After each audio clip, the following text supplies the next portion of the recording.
जी बिस्मिल्लाहिर्रहमानिर्रहीम, अस्सलाम वालेकुम रहमतुल्लाहि व बरकातुहू। मेरा नाम है डॉक्टर मोहम्मद मुज़म्मिल हसन। एक नए सेशन के साथ आपकी खिदमत में हाजिर हैं। ईद का तीसरा दिन है जी। दो चीज़ें आपसे शेयर करनी है। एक तो ये बच्ची देखें जी, ये बच्ची जब पैदा हुई थी तो ये ट्विंस थे, दो बच्चियाँ इकट्ठी थी। आज इसकी एज हो चुकी है 18 महीने। नवंबर 2022 में ये हो जाएगी अल्लाह के हुक्म से 2 साल की। ठीक है जी। डॉक्टर साहब वजन कितना को होएगा इस वेले दा? वजन ਇਹਦਾ ਸਰ ਜੀ 500 प्लस ही है ना यार इतना कर। हाँ 500 किलो होएगा? आ खोले जरा उतो जरा। मैनू नहीं 500 लगता यार। जी इसका वजन है जनाब, अगर मैं तुक्का लगाऊं तो डॉक्टर साहब नहीं 500 नहीं हैगा ये, तुसी 400 ते 40 कर लो। 440 कर लो। नहीं नहीं यार ज्यादा डॉक्टर साहब लैके कंडा लैके आ लियाओ। कंडा खराब है नहीं कंडा चलता ਇਹ ਪਿਛਲੀ ਵਾਰੀ ਵੀ ਨਹੀਂ ਸੀ ਨਾ ਹੋਇਆ। बरल जी ਟਾਈਮ ਜਿਹੜਾ ਇਹਨਾਂ ਨੂੰ ਵਜ਼ਨ ਕਰਕੇ ਦੱਸ ਦਿਆਂਗੇ ਹੋਰ। नेक्स्ट टाइम वजन करेंगे। डॉक्टर साहब बस इतने के 500 किलो दी है, पर मैं कहना कि बहुत भी हुई तो 450 दी होगी। बरल छठो दी भावें 450 दी है तो भावें 500 दी है। ये बताना ये है कि जब ये पैदा हुई थी तो ये दो जुड़वा बच्चियां थी। डॉक्टर साहब पैदाइश पे वजन कितना था इसका? ਇਹ ਸੀਗਾ तकरीबन 27 28 किलो। मतलब 26-27 किलो वजन था। दो बच्चियां जुड़वा थी और आज ये डिक्लेयर हुई है 2 से सवा 2 महीने की प्रेग्नेंट। डॉक्टर साहब इसने पहले कभी बच्चा फेंका? नहीं वो पहली दफा प्रेग्नेंट हुई पहली दफा है। हुई। तो आपको क्या लगता है कि ये जो 16 माह की उम्र में प्रेग्नेंट हुई है आके, अभी 18 माह पे सवा 2 महीने की हो गई है, इसमें कोई रोल था इसका जुड़वा होने का या छोटे वेट का? ਮੇਰਾ ਖਿਆਲ ਹੈ ਕਿ weight ਤੇ ਇਹਦੀ ਜਿਹੜੀ ਨਾਲ ਦੀ ਸੀਗੀ हाँ हाँ। ਉਹ ਤੇ ਗੱਭਣ ਹੋਈ ਨੂੰ ਤਕਰੀਬਨ 4 ਤੋਂ 5 ਮਹੀਨੇ ਦੀ ਗੱਭਣ ਹੋਣੀ ਆ ਉਹ। वो अच्छा जो इसके साथ वाली ਇਹ है ਸਾਥ ਵਾਲੀ ਜਿਹੜੀ ਆ ਨਾ वो ਉਹ 4 4 से 5 ਮਹੀਨੇ ਦੀ ਗੱਭਣ ਗੱਭਣ ਹੋ ਗਈ ਹੈ। ਇਹ 2 ਦਫਾ ਰਿਪੀਟ ਕਰ गई अच्छा ये 200 रिपीट होगी। दिले जनाब ये बात क्लियर ये करनी है कि दो बच्चियां इकट्ठी पैदा हुई, 26-27 किलो वजन था। ये आज प्रेग्नेंट डिक्लेयर हुई है, 18 महीने इसकी आज उम्र है और ये सवा 2 माह की प्रेग्नेंट है। इसकी जो साथ वाली जुड़वा थी वो आज कुछ 4.5 से 5 माह की प्रेग्नेंट है। मतलब वो 2 साल से पहले काविंग में आ जाएगी और इसको थोड़ा टाइम लगेगा। अच्छा अब आपसे अर्ज ये करनी है, ये माशाल्लाह आज एनिमल चेक किए हैं 9 बच्चियाँ 9 चेक हुई हैं, सारी सेक्स सीमन से प्रेग्नेंट है। एक खाली निकली है और 8 इनमें माशाल्लाह प्रेग्नेंट है। ये वही सीमन है, आपको याद होगा कुछ अर्सा पहले हमने आपसे अर्ज की थी कि हम आपको डोज चेक करके दिखाई थी आपको, वो 11,000 की डोज। 11,000 वो डोज जो है उससे ये सारी जो है ये बच्चियाँ एक के अलावा सारी प्रेग्नेंट है। तो बताना ये चाहते हैं कि हमने आज प्रेगनेंसी डायग्नोसिस के हवाले से आपसे शेयर करना चाहते हैं। हम बच्चों को, स्टूडेंट्स को एक चीज़ पढ़ाते हैं, वो हम कहते हैं कि जानवर जैसे ही प्रेग्नेंट हो जाता है वो अपना थोड़ा सा रंग, शक्ल, ढंग तब्दील कर लेता है, या पंजाबी में लोग कहते हैं जी माशाल्लाह डंगर राजी हो गया। तो बच्चे पूछते हैं, स्टूडेंट्स पूछते हैं कि जनाब आखिर वो कौन सी ऐसी चीज़ है जिसको देख के ये बताया जाता है कि जानवर प्रेग्नेंट है। अभी डॉक्टर वकास साहब का इम्तहान हुआ है और मैंने बाजू डाल के जानवरों को प्रेग्नेंट चेक किया है। तो डॉक्टर साहब ने जितनी डायग्नोसिस की है एक के अलावा सारी दुरुस्त हैं। इन्होंने एक गलत बताई है, 9 में से 8 जो इन्होंने बताई हैं वो दुरुस्त बताई हैं।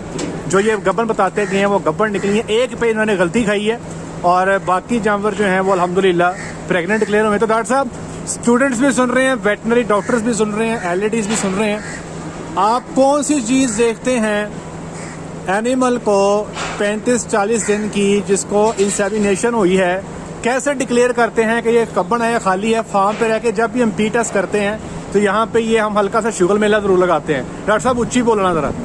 ਸਰ ਜੀ ਇਹ ਕਹਿ ਲਓ ਕਿ ਜਦੋਂ ਗੱਭਣ ਹੋ ਜਾਂਦੀ ਹੈ ਨਾ ਕੋਈ ਬੱਚੀ ਜਿਹੜੀ ਆ, हाँ हाँ ਇਹਦਾ ਜਿਹੜਾ ਬਿਹੇਵੀਅਰ ਇੱਕ ਤੇ ਉਹ ਚੇਂਜ ਹੋ ਜਾਂਦਾ ਥੋੜਾ ਜਿਹਾ।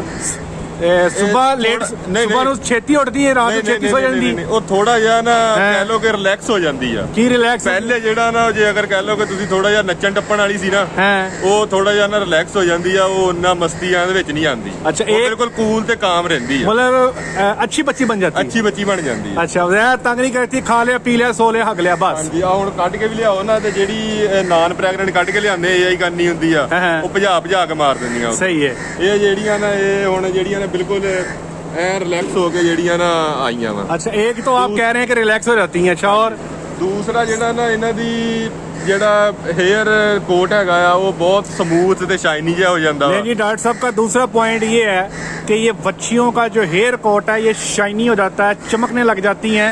रंग पकड़ लेती हैं। हमने ये भी देखा है वो बच्चियां जो थोड़ी कमज़ोर होती हैं, जैसे ही वो 2-3 माह की प्रेग्नेंट होती हैं, वो उनके कोट भी ठीक हो जाते हैं, उनका वेट गेन भी ठीक हो जाता है। हमने अक्सर देखा है, बल्कि कई दफ़ा तो फार्म पे ऐसे होता है कि फार्म ओनर्स कहते हैं साड़ी फलानी बच्ची कमज़ोर है, हम कहते हैं कोई नहीं, प्रेग्नेंट होकर जब 2-3 माह की होगी ये ठीक हो जाएगी, और हमने कई सारी ठीक होती देखी भी हैं। डॉक्टर साहब और बस यही 2-3 चीज़ां हैगियां, और कोई मेन कोई कह लो कि किहड़ा कोई गैप दा इलम हैगा। हाँ, बात ठीक है जी। बात ये है कि ये कोई 100% नहीं होता।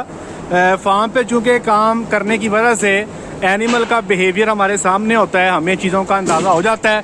जब रहना ही इनके साथ है, सोना इनके साथ है, खाना इनके साथ है, बैठना इनके साथ है, पढ़ना इनके साथ है, हंसना इनके साथ है, रोना इनके साथ है, खुशी इनके साथ, गमी इनके साथ, तो जानवर का हमें एटीट्यूड का अंदाज़ा हो जाता है। मुझे याद है SP डेयरी फार्म पे जो बच्चियां खड़ी, ईद भी इन्हां दे नाल, ईद भी इनके साथ होती है जी, माजरत के साथ ईद भी इनके साथ है।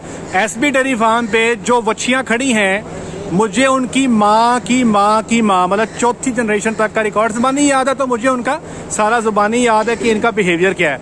अब इनमें मैं आपको फिर बता देता हूँ कि एक तो जानवर राज़ी हो जाता है, थोड़ा सा बॉडी कंडीशन बेहतर कर लेता है, जानवर थोड़ा डोसाइल हो जाता है, चुस्त, आप कह लें कि वो जो एक टरनैलियां होंदियां ना, वो मारन हट जाती, ऐसे कह ले टरनैलियां मारन हट जाती हैं। लेकिन ये कोई 100% नहीं होता। इसके लिए आपको जानवरों के साथ रहना पड़ेगा, आपको फिर ये अंदाजा होगा कि ये टरनैलियां वो तो मार रही है, कि ये पहले टरनैलियां कैसे मारती थी और अब ये कैसे कर रही है। साथ रह के आपको चीज़ों का अंदाजा होता है। और दूसरे नंबर पे कुछ बच्चियां ऐसी होती हैं जो हर बाइये पे रिपीट हो जाती हैं, और डे जंपिंग, उस पर छलांग लगा, मुंह से वादे निकाल, और ये सारी वो है जिन्होंने अपना बाइया मिस किया हुआ है। ठीक है जी। टोटल हमने जिन बच्चों को प्रोटोकॉल लगाया था उन ये तकरीबन बच्चियां थी और एक इनमें गाय थी। गाय रिपीट हो गई, एक बच्ची खाली निकल आई, बाकी माशाल्लाह ये प्रेग्नेंट है।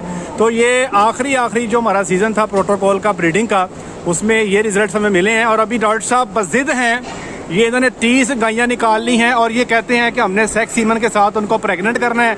और मैं इनके तरले निकाल रहा हूँ कि आप सेक्स सीमन का इस्तेमाल ना करें। तो सर जी तकरीबन 8 तो 10 गावां ਜਿਹੜੀਆਂ उन्होंने नॉर्मल रख लांगे। नहीं भाईजान, आप मेरी बात सुने, लोगों को हमने राइट मैसेज पहुंचाना है।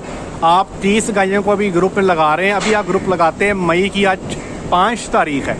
आपका प्रोटोकॉल जो है आप मई के एंड पे इंसेमिनेशन करेंगे, गर्मी होनी ठीक ठाक, और आपने गायों को टीके रखने हैं जो हैं भी दूसरे तीसरे सूए की, कुछ चौथे सूए के अंदर चौथे की भी आनी है। क्यों आप पैसे खर्च करना चाहते हैं? आप सेक्स सीमन, मेरा मशवरा ये है ऑडियंस को जो सुन भी रही है, ये डॉक्टर साहब चूंकि जट हैं और इनको 12 बजे फैसले करने की कुव्वत थोड़ी ख़त्म हो जाती है, और मैं 12 बजे वीडियो बना रहा हूँ, हालांकि हूँ मैं भी जाती हूँ, लेकिन मैं थोड़ा सा सोच के फैसला करता हूँ। आप क्यों गलत फैसला कर रहे हैं? आपको चाहिए कि आप नॉर्मल सीमन रखें, गर्मी में क्यों रिस्क ले रहे हैं भाई? आप पैसे ज्यादा, नो डाउट गर्मी एक फैक्टर है, लेकिन मैनू अपनी ब्रीड ते भी कॉन्फिडेंस आ कि मेरे को आस्ट्रेलियन ब्रीड है, इन्हां दा रिजल्ट जिहड़ा ना वो as compare to other breed जिहड़ा ना मेरे ख्याल दे विच ज्यादा आ। अच्छा, दूसरा जिहड़ा इहदे विच मेजर फैक्टर आ वो फीडिंग दा भी है।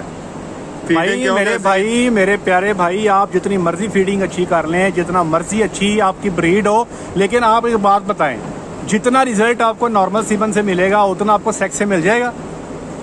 नहीं, उन्ना तो नहीं मिलेगा, लेकिन ये है कि इतना घट भी नहीं मिलेगा कि असी सेक्स नू ना यूज करिए। बहरहाल जी, मेरे इनको फिर मशवरा है, और मैं चाहता हूँ कि आप ऑडियंस आप भी अपनी राय दें कमेंट सेक्शन में। अप्रैल दे विच हुण माशाअल्लाह होईयां सीगियां 30 to 35 डेज ਦੀਆਂ। हाँ, अप्रैल जैसी ठीक, अप्रैल ਦੇ ਸ਼ੁਰੂ ਦੇ ਵਿੱਚ 30 ਮਾਰਚ ਨੂੰ ਹੋਈਆਂ ਸੀ ਇਹ। 30 मार्च को इंसेमिनेट हुई थी, और आज हमने ये चेक की है। तो यार मार्च का महीना अच्छा होता है भाई। ਕਿੱਥੇ अच्छा ਸੀ, ਕਣਕ ਜਿਹੜੀ ਆ ਲੂਹਾ ਫਿਰ ਗਿਆ, ਉਹਨੂੰ ਇੰਨੀ ਗਰਮੀ ਆ ਗਈ ਸੀ ਯਾਰ। ਅੱਲਾ ਦੇ ਬੰਦੇ ਉਹ ਗਰਮੀ ਨਹੀਂ ਸੀ ਜਿਹੜੀ ਤੁਹਾਡੀ ਅੱਗੇ ਆ ਜਿਹੜੀ। ਚਲੋ ਅਪ੍ਰੈਲ ਹੁਣ ਮਈ ਦੇ ਵਿੱਚ ਜਿਹੜੀਆਂ इंसेमिनेट ਹੋਣੀਆਂ ਉਹਨਾਂ ਦਾ ਰਿਜ਼ਲਟ ਵੀ ਇਨਸ਼ਾਅੱਲਾ ਆਡੀਅנס ਨੂੰ ਜਿਹੜਾ ਤੁਹਾਡੇ ਸਾਹਮਣੇ ਜਿਹੜਾ। बहरहाल जी, मैं बज़िद हूँ और मैंने चीखते चलाते रहना है। मेरा काम है अकल के ऊपर फैसला करना, ना कि दिल पे जाना, ना कि ब्रीड को एवं हाथ फेरी जाना। मेरा मशवरा यही है कि 30 गायों के प्रोटोकॉल में ये 20 नॉर्मल सीमन रखें, चले 10 को सेक्स रख लें, अपना शौक पूरा कर लें। नॉर्मल रख लेना, 20 ਨੂੰ ਸੈਕਸ ਰੱਖ। डॉक्टर साहब तुसी मैनू कहोगे ना 50 या 50 ਨੂੰ ਸੈਕਸ ਰੱਖ ਦੇ, मैं 50 ਨੂੰ रख लेना, मेरे किहड़ा जोर लगना है। लेकिन इंशाल्लाह रिजल्ट भी आ जाएगा। चलें जी, आप लोग दुआ करें अल्लाह की ज़ात डॉक्टर साहब के हक में आसानी वाला मामला फरमाए। आप लोगों की दुआओं का बहुत शुक्रिया जी। माशाल्लाह ये सारी प्रेग्नेंट हो गई हैं, एक खाली निकल आई है, उसको भी ग्रुप में लगा देंगे इंशाअल्लाह अज़ीज़। आज तक के लिए इतना ही, अपना ख्याल रखें। दुआओं में याद रखें, 5 वक्त की नमाज अदा करें। अस्सलाम वालेकुम।